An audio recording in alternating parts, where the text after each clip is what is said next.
Okay, so lesson 11, global migration. So without further ado, let's proceed to the lecture. So global migration meaning and concept. As defined by Cambridge Dictionary, global migration is a situation in which people go to live in foreign countries, especially to find a job.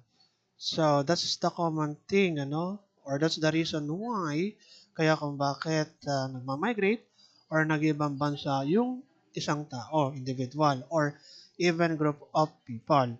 So though it can be often seen as a permanent move rather than a complex series of backward or onward series, So the thing is, ito kasi, migration, pwede naman nga siyang permanent and pwede na naman siyang temporarily lang, or temporary. So the term migration is often conceptualized as a move from an origin to a destination, or from a place of birth to another destination across administrative borders within a country or international borders. So the thing is, pagka migration, syempre, alam naman natin yan, I mean, bigyan na lang natin ng konting mas magandang detalye para mas maunawaan natin, So, given na nga, na pagka migration galing sa origin or ibig sabihin yung birthplace or yung iyong kinagis ng lugar, Okay, yung iyong tahanan, something like that, to a destination or from a place of birth to another destination across administrative borders within a country or international. Alam niyo kasi, syempre, migration pwede nga naman siyang within a country lang or international borders. And may nakalagay dito, administrative borders. So, di ba, kapag ka sinabing administrative, more on related siya sa mga law, sa rules, something like that. Ito halimbawa lang, speaking of administrative borders, I think pwede itong illustration, halimbawa, seaman. So, yung seaman, syempre siya ay nagtatrabaho doon sa, kumbaga nakasakay sa barko, okay, hindi naman bangka, kundi barko or ship or cruise ship, malaki ang barko talaga, no? Something like that.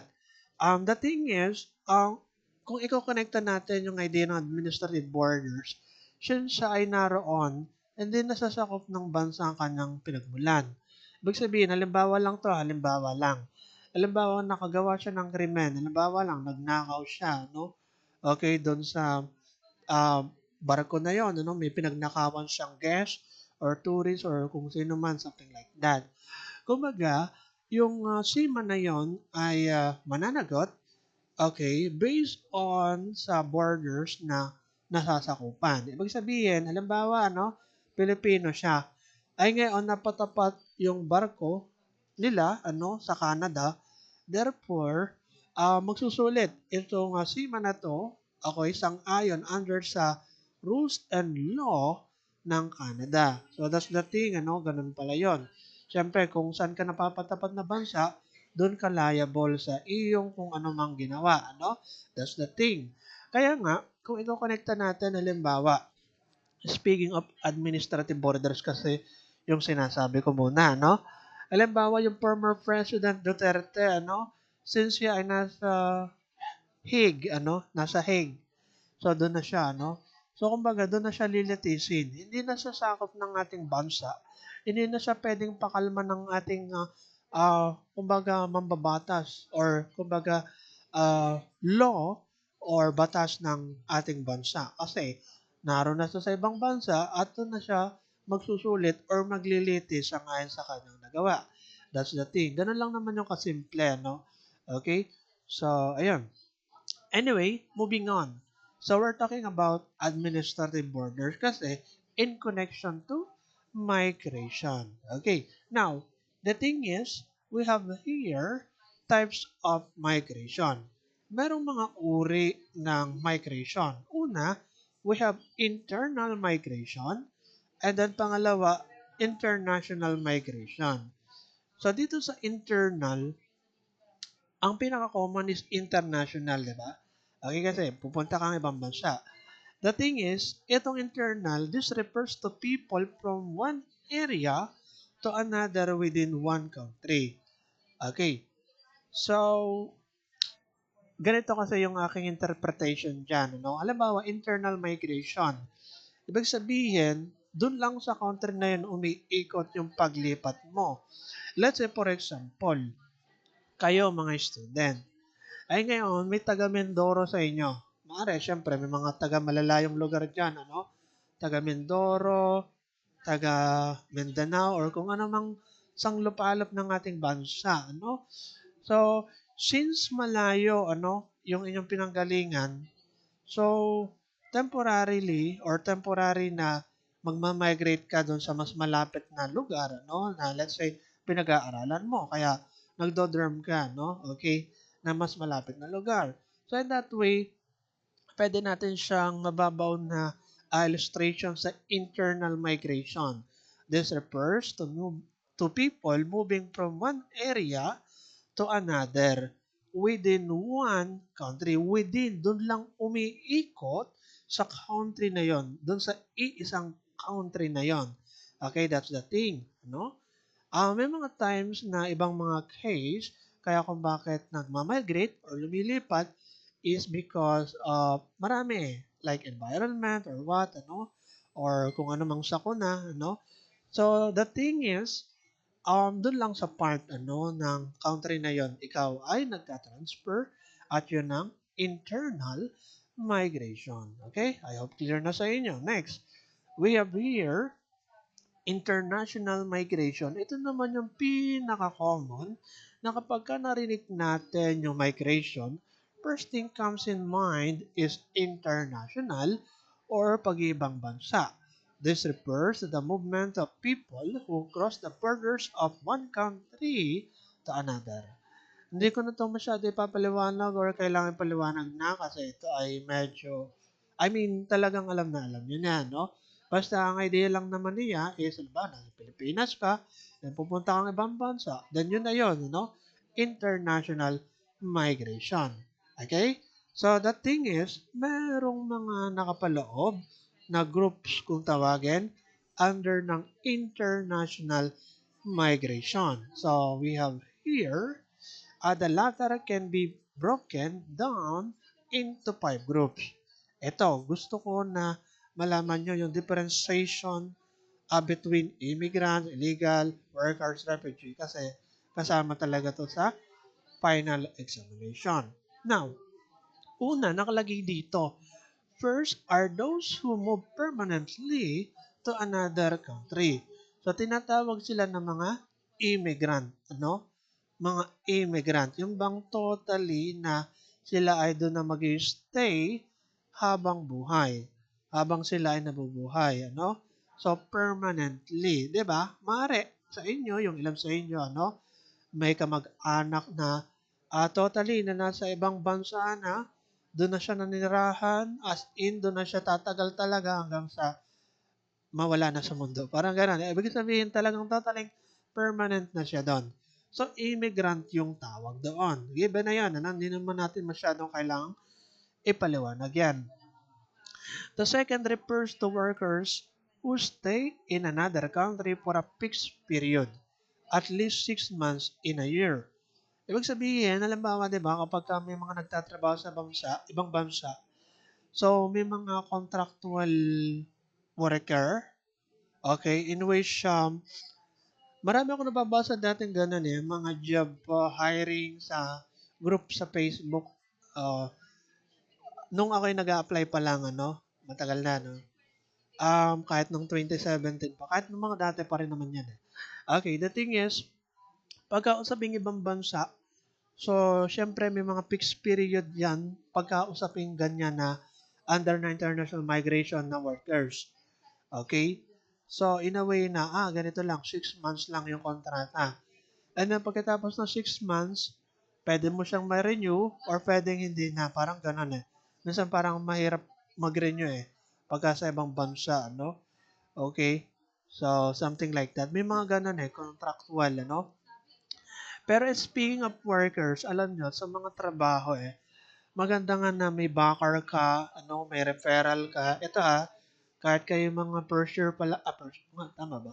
First year kaya, para magkaroon kayo ng idea, sa mundo ng industry, mundo ng corporate, okay, mundo ng trabaho na pagka kayo gumraduate na, no? Ito lang, medyo sabihin ko lang to, or singit ko lang to. Alam na sa trabaho, tunay naman nga yun. Yung bang, alam mo, pagka may mga banker ka, may mga referral ka, mas madali na magkatrabaho ka. Kahit ano yan kahit ibang trabaho, kahit ibang bansa, kahit lokal, mga ganun. Tunay yan. Kaya maganda may mga marami kang kakilala di ba? May mga ganun. Kung talagang, di ba, pagka sa una kasi, normal naman yung nahirapang humanap ng trabaho kasi Pilipinas medyo mataas yung standard pero mababa yung sweldo. Ganon yung common sa Pilipinas, So, anyway, yon. Akin lang singit yung ganong bagay, Yung may mga backer, may mga kalala, okay, something like that. So, doon muna magsimula, kung talagang hirap na magkaroon ng job sa una. So, yun ang technique, sa corporate world or dun sa mundo ng industry. Wag ipilit muna yung dream job kung hindi talaga makapasok ka agad. So, manatili ka muna sa mababa bago ka pumunta sa mataas or dun sa iyong dream job. Okay, that's the thing. Siningit ko lang to sa na itong salitang ito pang pang graduating na kasi syempre para may idea, Anyway, moving on. Okay na tayo dyan. The second refers to workers who stay in another country for a fixed period. Ano na nga? Contractual ang idea. So, illegal immigrants comprise the third world. So, nakalagay dito sa ating reference or sa ating isang notes, Pagka sinabing illegal immigrants, continued residents without the legal right to live in that country. I repeat, continued residents without the legal right to live in that country. Ibig sabihin, pilit ka ng pilit na um, nasa ibang bansa, pero sa tunay mga papeles mo naman ay hindi valid or hindi legal, So, illegal ka na nakapasok ng ibang bansa, kung ano man nga mga dahilan niyan, Okay, pinasok ka ng katrabaho mo, kakilala mo, or pinasok ka ng kamag-anak mo, kaibigan mo sa ibang bansa, something like that, na illegal May mga ganon Illegal immigrants. Or ikaw mismo, sa sarili mo may desisyon na ganon. So, illegal immigrants, kung tawagin siya. So, sabi ko nga, illustration ko dito is kumbaga sa sasakyan, kumbaga sa mga services, kolorum ka. Kumbaga namamasada ka ng tricycle, ng jeep, or kung ano man na hindi legal, na walang connection yung isang company or corporation or government sa iyo na nagpapasweldo sa iyo. So, kumbaga, wala kang connection sa kung ano man. I mean, illegally ka talaga na namamasada. Let's say, for example, tinatakan mo yung sasakyan mo ng pangmasada and kung ano man, kunwari, Pero sa tunay, hindi naman yun legal. Koloro man tawag doon, So, nagseservice ka ng hindi legal. The same thing, kapag ka illegal immigrant, ikaw bilang individual, bilang tao, hindi legal na pumunta ka sa ibang bansa, Pineke mo lang, nirekto mo lang yung iyong papeles. Rekto nga ang term doon, 'Di ba? Kapag ka sinabing rekto, yung parang dinaya mo lang, dinoktor mo lang, Kasi sa rekto talaga, doon sa Manila, yung mga, doon, diploma, yung mga license, na copy, pwedeng rektohin I mean, pwedeng, dayain na, kunwari, may license ka ng ganito, ganoon, may diploma ka, pero sa tunay, wala. Nirekto mo lang, babayaran mo lang tagapaggawa, which is very illegal, ang hirap yun, pagka nahuli ka ng ganon, So, anyway, malamang alam niyo na yung mga ganong usap, Anyway, the migrants whose families have petitioned them to move to the destination country. So in this case, under ng migrants, meron tayong tinatawag ng petition. Halimbawa, personally ako, meron akong kapamilya may tito ako, uncle na nasa ibang bansa. Ngayon, dati, sabi sa amin ng tito ko na, pwede kayong dito sa ibang bansa, ano? So, akong bahala sa inyo. Kumbaga, ang idea ng ganun is that since yung family mo, yung nag-offer or kadugo mo or something like that, and papupunta ng ibang bansa, so yun na yun. Kapag ka sinabi nating petition, ano? Ipipetition ka, ano? Sa visa ng kanyang kung ano mang kasulatan or what, ano? Kung ano man yan, ano? Something like that. Okay? So, yun, petition. Siyempre, dapat yung magpipetition, dapat bago ka magpetition is kaparehas mo ng apelido or kumbaga legal talaga na, yung bang talagang patunay na kamag-anak mo. Okay na, yun nga, kaapelido mo mismo, no? So, parang ganun. So, in my case kasi, sa amin lang, may kwento ko lang to saglit kasi parang mas yung illustration ay direct, ano? In my case kasi, ang apelido ko Kulya, no? Tapos yung kapamilya ko sa ibang bansa, Miranda. Totoo na, Miranda yung apelido ko, pero Kulya, dahil hindi kasal ng aking mga magulang, kaya Kulya. Pero, sa recent na batas, pwede na palang gawing, yung apelido ng ama, ano? So, pwede ko palang papalitan yun. Bago lang yun. Hindi ko palang nagagawa. Anyway, so, yun ang sinasabi ko, ano, dapat same ng apelyido mo kung ipapipetition ka ng kamag-anak mo. Okay? Okay sa ibang bansa. Anyway, ayun. Nasa na tayo? Illegal immigrants, nasabi na natin. Migrants, ano? So, ayan. The fifth groups are refugees. Okay? Also known as asylum seekers. Those unable or unwilling to return because of a well-rounded fear of persecution on account of race, religion, nationality, membership in a particular social group, or political opinion.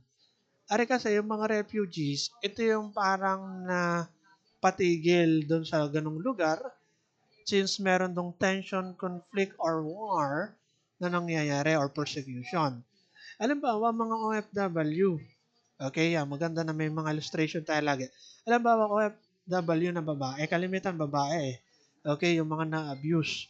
Halimbawa, babae.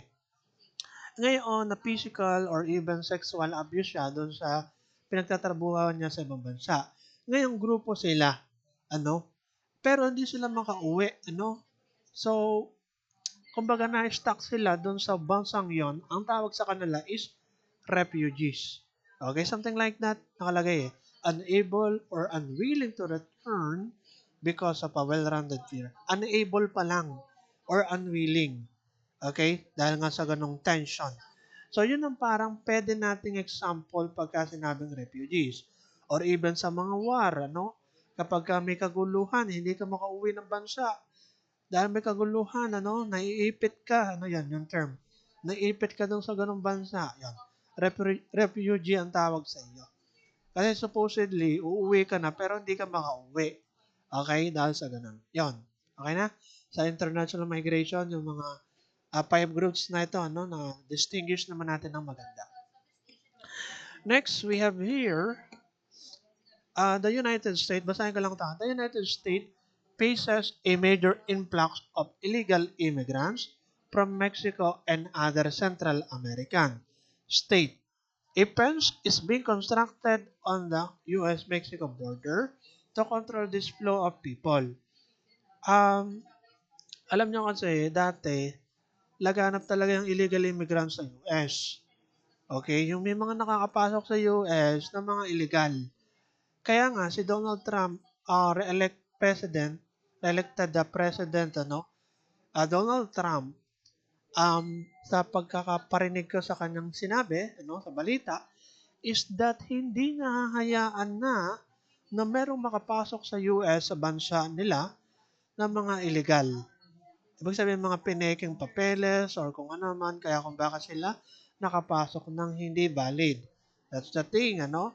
So, yun ang kagandahan ng may mga ganun maigpit. So, ngayon, nakalagay dito, a fence is being constructed on the US-Mexico border to control this flow of people. Ibig sabihin yung barrier, ano? Ang tawag dito, hindi lang sa basta wall, may mga tusok-tusok. 'Di ba Yun yung common sa mga bahay-bahay. Halimbawa, private establishment or something na talagang may ano sa loob ng bahay na yon na may mahalagang or what. Ay ngayon talagang secured siya, may mga tusok-tusok sa ano sa may labasan nila. Okay, something like that. Doon sa ano sa ano, hindi ka pwede mag-over the bakod, parang ganun. Okay, that's the thing, 'di ba? Fence, ano? Hindi ko matagalog eh. Yung bakod. Okay. So that's the thing. Pero ibang usap to US Mexico border. May naalala lang nga ako ano, doon sa story. True story to, ano, may video actual. Sa North Korea, mahigpit doon. Ay ngayon, the thing is, yung bawat galaw mo doon kung ano man, so para bang kontrolado ng gobyerno doon, ano? Kumbaga wala ka ng kalayaan doon. Ngayon, one time, merong residente doon na gustong umalis. Hindi ko alam kung taga doon talaga siya or taga ibang bansa na gustong umalis. Ay ngayon, hindi siya makaalis. Bawal, ano? Hindi kasi basta-basta nakakaalis doon sa North Korea country, ano? Ay ngayon, ano siya, yung literal na, hindi naman over the bakod eh. Yung bang ano, tatawid siya doon sa ano, fence, parang ganon. Tapos sinabil siya ng military na iilan lang naman, mga tatlo lang yata, something, okay, na galing North Korea. Ay nasa border siya. Literal na nasa border ng North Korea dun sa, nakalimutan ko na, yung kabilang country, no, nakalapit noon. Nasa border siya mismo. Parang ano, tatawirin lang niya literally, then technically, nasa ibang bansa na siya. May mga ganun na, to na yun. Um, sa mga border-border na mga bansa, yung bang literal na kaya mong tawirin, halimbawa ng, let's say, 20 minutes or what, na lakad or something like that, then technically, nasa ibang bansa ka na. Parang ganun. Oo. To na yan, ha?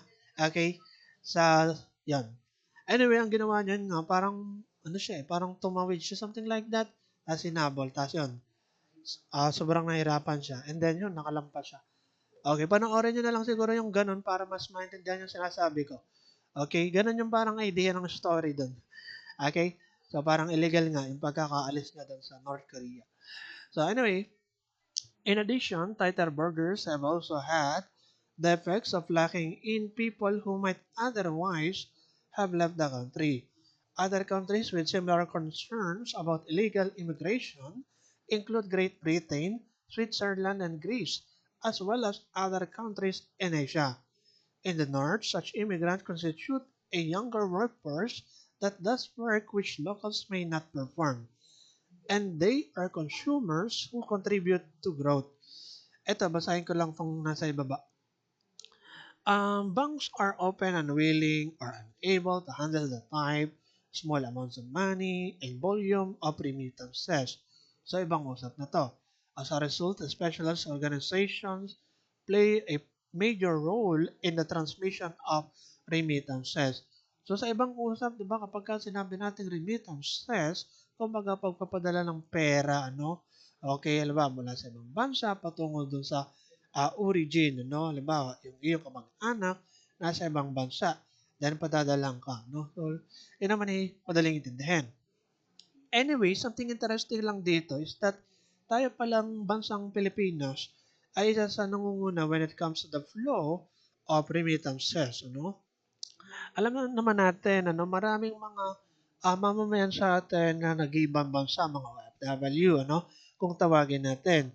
So in that way, nakikita natin yan, the flow of remittances at around $14.7 billion. Ito ay as of 2020, okay? So something like that, ano? So next to India, 24.5 billion, and China, 21.1 billion. Something like that, ano? So, ayan. Next, reason for migration. Ito naman, mas maganda rin na ma-differentiate ninyo kasi may situational question dun sa final exam natin with regards to this, ano, reason for migration. So we have here a push factor induces people to move out of their present location, whereas a pull factor induces people to move into a new location. So kapag sinabi natin push, okay, itulak. 'Di ba kapag pumupunta kayo sa grocery store or even sa mga 7-Eleven, May nakalagay doon kapag ka nasa labas ka, i-push. Okay, i-push mo yan, te.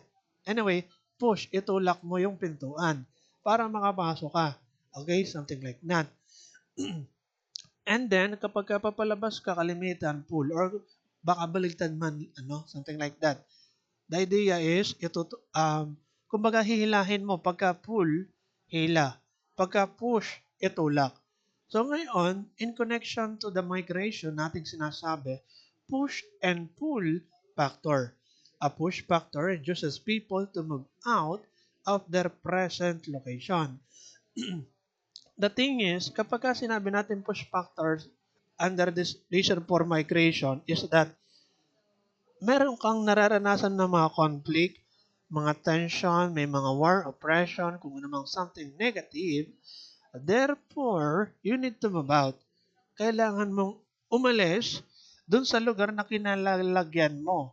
Kasi masama na yung nangyayari, okay, dun sa iyong kinalalagyan, okay, na kasalukuyan. Something like that, ano? Push factor, 'di ba? Tunay naman 'yon, ano? Kahit sa ibang bagay, kahit sa totoong buhay. Yung bang kapag, let's say for example, yung ginagalawan mong environment, since hindi na siya nakakatulong or since medyo nadidistract or sabihin na natin nakakasama sa iyo, so you need to move out. You need umalis, for your own good.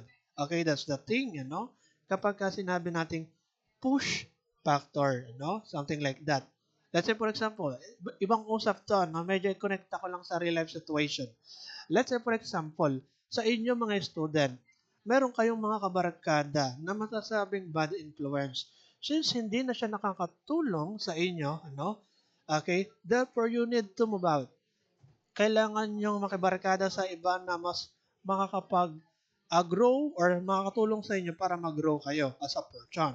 Hindi yung mga tao kung saan sila yung makakapag-sira sa inyo. Okay, that's the thing, push factor. Pwede yan, yung ganang idea. Huwag kang usaping real life situation. The thing is, we're talking about here, migration, Now, next, whereas a pull factor induces people to move into a new location. Kumbaga, hihilahin ka, hahatakin ka, kasi mas may magandang opportunity ikaw na nakikita doon sa isang location na yon. Okay? Something like that. Let's say, mas maganda yung trabaho doon kasi yung competitiveness ng salary doon mas mataas. Therefore, mahahata ka kahit hindi mo gusto yung trabaho. Minsan may mga ganun eh. Sige, connect ako sa real life situation. Minsan may mga times na parang nahatak tayo sa isang bagay kasi nakikita natin maganda yung reward dito kahit hindi natin gusto yung ginagawa. May mga ganun, di ba? Okay, kahit sa mga usaping mga trabaho sa ibang case na sinasabi ko na parang kumakapit sa patalim or something na hindi maganda yung trabaho. Okay? But the thing is, since parang mas maganda yung opportunity in terms of salary, parang maganon, no? Okay. The thing is, pero wag na natin tingnan ng negative, pagka full factor. Ibang usap kasi dito, yung bang, halimbawa sa ibang bansa, mas maganda yung salary doon, therefore, lilipat ka doon. Yun ang full factor, no? Mas magandang yung swelduhan. Next, ito maganda yung pagkaka-construct dito na nakasaad sa module ng wordings. Nakalagay dito, to migrate, people view their current place of residence so negatively, okay, that they feel pushed away. Ayun na nga ang sabi ko sa inyo, Since yung kanilang ginagalawang lugar ay negative na ang idea, therefore, parang kailangan na lang mag-move out. Okay? So, yun na nga, So, wag mong ipilit yung sitwasyon kung saan para bang negative na yung nangyayari doon sa kalagayan mo. Kailangan mo mag-move out. Okay? Sa halip na ipilit mo yung sarili mo sa mga bagay na makakapagdulot sa iyo negatively, wag mong ikahon sa yung ganong pagkakataon. That's the thing. Anyway, and they view another place so attractively that they feel full toward it. Okay, so anyway, yun naman na nabanggit ko na. By the way, alam niyo naman, siyempre, ang ating mga lecture ay may kasamang life lesson lagi na nakapaloob. So next, the following are the factors underlying the global movement of the people. Cultural factor. First, international migration has historically occurred for two main cultural reasons. We have slavery and political instability. Okay, so dito pala nakalagay sa ating sa isang notes natin sa handouts, cultural factor can be especially a compelling push factor. Take down notes nyo ha. So, cultural factor can be especially a compelling push factor. More on push ang cultural factor. Dito nga may nakalagay na slavery. Millions of people were shipped to other countries as slaves or as prisoners, especially from Africa to the Western Hemisphere. So during the 18th and early 19th century, parang year ng 1700s pataas, 1800s, something like that, ano? So during that time kasi, ganito ang nangyayari. Yung mga black people, African countries kasi, no, black people, ay literal na inaalipin sila. Ibig sabihin, bibilhin siya bibilhin sila ng mga mayayamang tao, ano? Sa West, 'di ba? Pagka West ay mga US, mga ganun, 'di ba? At saka kung ano pa man, na Western country, something like that. Ngayon, yan, mga Aprikano, no? Literal na bibilin sila, alam ba, bibilin ng hari or bibilin ng kung anumang supreme na katayuan ng tao, kung tawagin noon eh. Okay? Since mayaman, makapangyarihan, bibilhin ka, literal ha. Kumbaga lahat ng pag-uutos niya ay susundin mo. Okay? Para tuloy kanta, no? Anyway, lahat ng susundin ko ay, anyway, so, ba't tayo napunta ako doon sa ganun? Anyway, dito, large group of people are no longer first to migrate as slave. Wala nang mga ganon, yung mga slave ngayon. Or hindi na ganong kalaganap. Okay? Yung mga maramihan ng mga alipin na pagbibili, or bibilhin pala, no?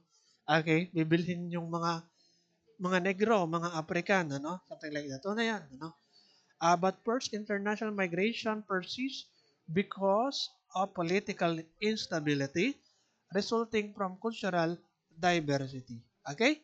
So, ayan. Next, we have here socio-political factor. So, nakalagay dito, socio-political factors have become more prominent force to initiate migration activities. So dito, political instability in some parts of the world is responsible for migration that needs to be addressed by the scholars of the world. Situation of war, oppression, and the lack of socio-political rights are the major factors of migration in contemporary time. So, yun kasi yung common dyan sa socio-political. Yung kapag may mga nagkakaroon ng war, oppression, halimbawa sa Ukraine, lagi ko nang binibigyan ng example yon. Meron tayong kababayang Pilipino sa Ukraine. Okay? So, therefore, kailangan nila mag-migrate, umuwi. Okay, under yan ng socio-political factor. Tandaan nyo yan kung anong factor siya. There, situation of war, oppression, and the lack of socio-political rights are the major factor of migration in contemporary time. Lack of political rights and prevalent exploitation of a particular group or community in any nation state act as a push factor for migration to get away from such situation. So, yun na nga lang, halimbawa, the journalists around the globe describe such situation with their voice that attracts the people attention toward the crisis. Di ba may mga times na ganon? Yung bang sa ibang bansa, kahit naman sa atin, pero madalang naman. Sa ibang bansa, halimbawa, kapag may mga war, may mga bombahan, sabugan. Yung journalist, yung mga mambabalita, habang sila ay nagsasalita sa harap ng camera, so may mga times na may sumasabog sa likod nila, Talagang gano'n ano, katindi, no? So, in that way, nakalagay dito, the journalists around the globe describes a situation with their voice that attracts the people. Yun naman yung literal na parang direct, no, na example, no? Attention toward this crisis. So, for example, we can quote some headlines as samples. Growing stream of refugees from Sudan, a flood of boat people trying to reach Australia, and a tide of refugees inundating Florida. Okay, next, we have here environmental factor. So, ano naman kapag ka environmental factor? So, dito, despite the fact that human relocation is a fundamental piece of history and culture of world, ecological change assumes a contributing part in influencing a populist movement, especially on local level. So the thing is, according to IOM, International Organization Migration, environmental migrants are persons or group of persons who, for compelling reasons of sudden or progressive changes in the environment that adversely affect their lives or living conditions, are obliged to leave their habitual homes or choose to do so, either temporarily or permanently, and who move either within their country or abroad. Okay, so environmental migrant commonly suffer with great risk to remain without legal protection. So ang binabanggit dito halimbawa sa ibang bansa. Alam nyo kasi sa ibang bansa, mas prone yung mga kalamidad. Halimbawa sa Japan, prone yung, ano nga doon, earthquake, if I'm not mistaken. Something like that or kung ano mang trahedya. Sa ibang bansa like US, prone naman doon yung mga hurricane, yung mga tornado, tsunami. So, halimbawa, kamag-anakan mo, OFW, malapit sa dagat. So, ngayon may tsunami. Kahit, sabihin na natin medyo malayo. So, may mga times talaga na naaabot ng tsunami. Kasi malakihan talaga yung wave doon ng, alon eh. Okay, tsunami nga eh. So, mga ganon. Matindihan sa ibang bansa. Tapos, ang alam ko, sa ibang bansa din, Florida ba yun or something, basta sa US yon. Something like that. Naalala ko, yung mga tornado, yung mga hurricane, yung malaking ipo-ipo, nag-form siya sa mga maluluwag na spaces. Like for example, mga bukid-bukid. Sa ibang bansa kasi, pagka mga bukid, sobrang lawak talaga yan. So, since medyo malawak yung space doon, pagka may mga bagyo, mas madaling na form yung yung mga tornado doon, something like that, hurricane. Tapos sa dagat din, mga ganun. Naging siyensya tuloy tayo, no? Pero yun, kaya sa mga city, hindi naman ganun kadalas or bihira, magkaroon ng tornado. Okay? Kalimitan, nagkaka-tornado kapag ang mga bukid. Kasi, sila, open spaces, madaling mag-form yung, parang yung sa air, na parang mag-form ng tornado itself, something like that. Anyway, huwag natin masyadong pakalalimin sa usaping science, Okay. So, dito, that's the idea, Yung bang dahil may kalamidad, dahil may sakuna, ay kailangan mong lumipat ng lugar, So, nga yan kapag ka nasunugan, sa programa ng gobyerno, pupunta ka doon sa center, anong tawag doon? Basta center, So, sama-sama kayo doon. Nasunugan yung barangay ganun or what, So, yun, pansamantala, doon muna kayo. Okay? So, yun. According to the European Commission, the greatest single impact of climate change could be on human migration, with millions of people displaced by shoreline erosion, coastal flooding, and agricultural disruption. A crisis in the making. Tingnan ko muna yung mga susunod na slide. Sige, I think tapusin ko lang to hanggang economic factors. Okay. So, economic factors, it ensures as a response to economic development along with social and cultural factors. Recent studies on economic impact of migration in European countries as well as other parts of the world have reflected fresh comparative evidences that provides boost for economy. Okay? Yung mga nag-iibang bansa, nakakaboost yan ng economy, International migration has two-way effect on economic growth. Though it is still debatable about its positive impact on GDP, growth of a host country, it is growth of a host country. It is worldwide recognized that migration expands the skilled workforce. Para bang ideas, halimbawa, nag-ibang bansa yung nanay mo or tatay mo. Ngayon, since siya ay nasa ibang bansa, let's say Canada, the thing is, ang question doon, ano ba yung impact doon sa Canada ng mga OFW, yung mga Pilipino doon? Okay, nakakatulong ba siya sa growth ng GDP or gross domestic product or hindi? That's the thing, yung sinasabi dyan. So, something debatable siya, no? Okay? So, yun. But, ang pinaka masasabi natin talagang nangyayari is the expands the skilled workforce. Anyway, dito naman sa economic factors, sabi nga natin madali naman siya intindihin. The idea is nag-ibang bansa ka kasi nga, mas maganda yung opportunity na mga salary sa ibang bansa, no? Mas malakas. Mas malaki yung sweldo, mga ganun. Ito, maikwento ko lang saglit. Alam ba, personally, pamangking ko, 18 years old siya ngayon, nag-ibang bansa, kasama siyempre family niya. The idea is, ang tawag dito, nasa Amazon siya nagtatrabaho. Okay? And then tagapatas lang daw siya ng mga kung ano man pinapatas niya. Ay babae 'yon. Ay ngayon, nasabi niya ang trabaho niya is pumapatak na 200,000 yung sweldo kung sa Pilipinas. Ay ganun lang ang ginagawa niya, no? Whereas kapag dito, mga 15,000 na equivalent nun or 12,000 pagka mga tagapatas ka lang ng kung ano man.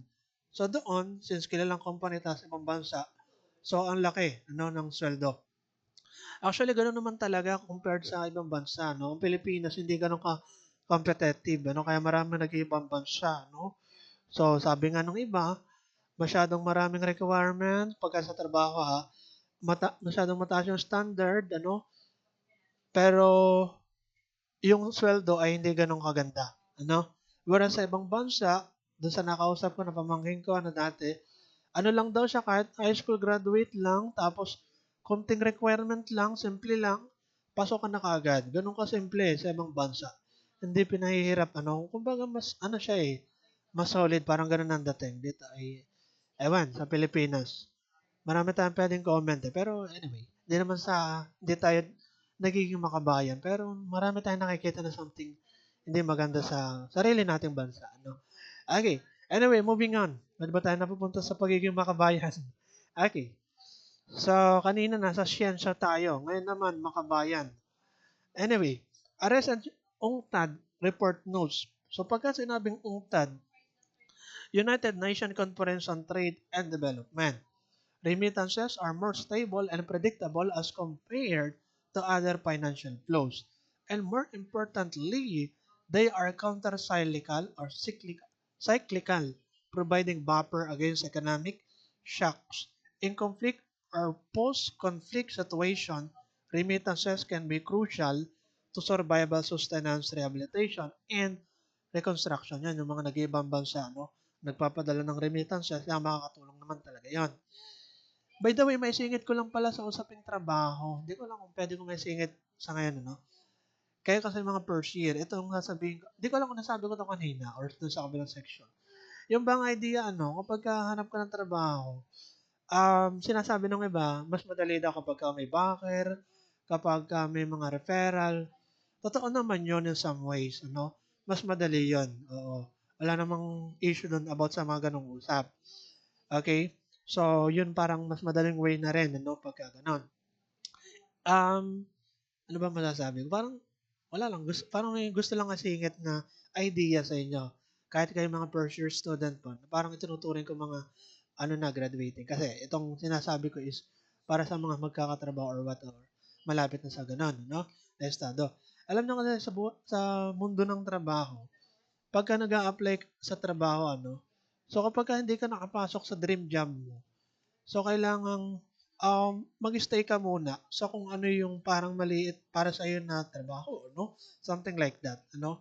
So, kumbaga, step by step 'yan, ano? Huwag mong ipilit kaagad do'n sa goal mo na kung ano man ang gusto mong trabaho. Minsan may mga gano'n naman talaga, eh, okey? So, kailangan mo munang magsimula sa something maliit or what, ano, kung ano man, tunay 'yan, okey, for the sake of experience or what, ano? So, 'yun ang isang sa maipapayo ko sa atin, ano, mga student, pagka sa future niyo mga gano'n na ano. Nangyayari talaga 'yun lalo na sa Pilipinas pagka pahirap ang mga ma-hire ka or something like that. Anyway, moving on. Mababa yung aking ibang sinasabi.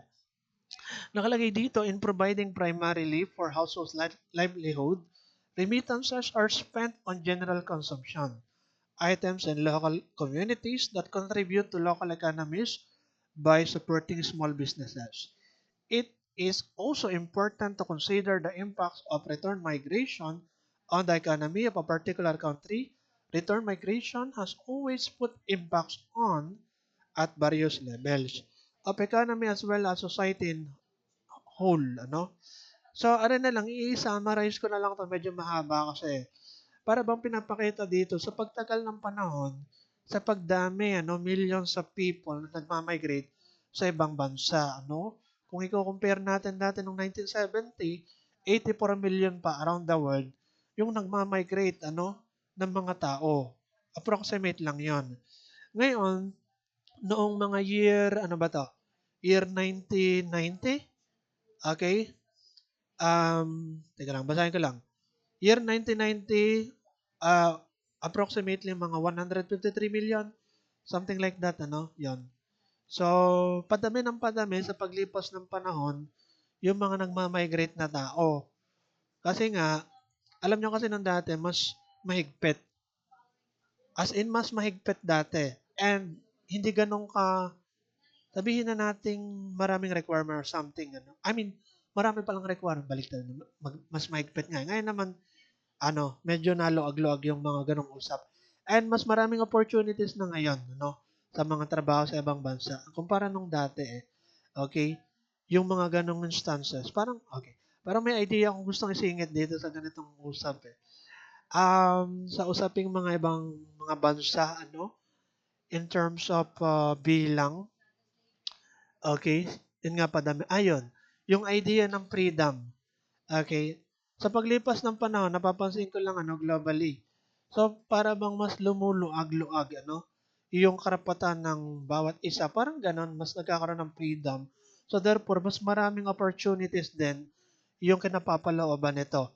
Kumbaga mas naging malaya eh compared nung dati ng mga colonization period ano. Okay, nung panahong una. Ngayon medyo nagkakaroon ng mas maluag or freedom yung mga tao sa iba't ibang mga bagay. Hindi lang sa trabaho, kundi sa mga ibang bagay. Okay? Alam niyo na siguro ibig sabihin ko, no? Okay? So, yun. Mas lumuluag-luag ngayon, eh. Napapansin natin. Okay, yung mga batas-batas or kung ano-ano mang rules, ano? Something like that. Anyway, yun lang yung ating discussion. Medyo napahaba lang ako ng konti. 1 hour lang naman siya. And bukas, meron tayong continuation ng, hindi pala, ibang usap na pala siya, global citizenship.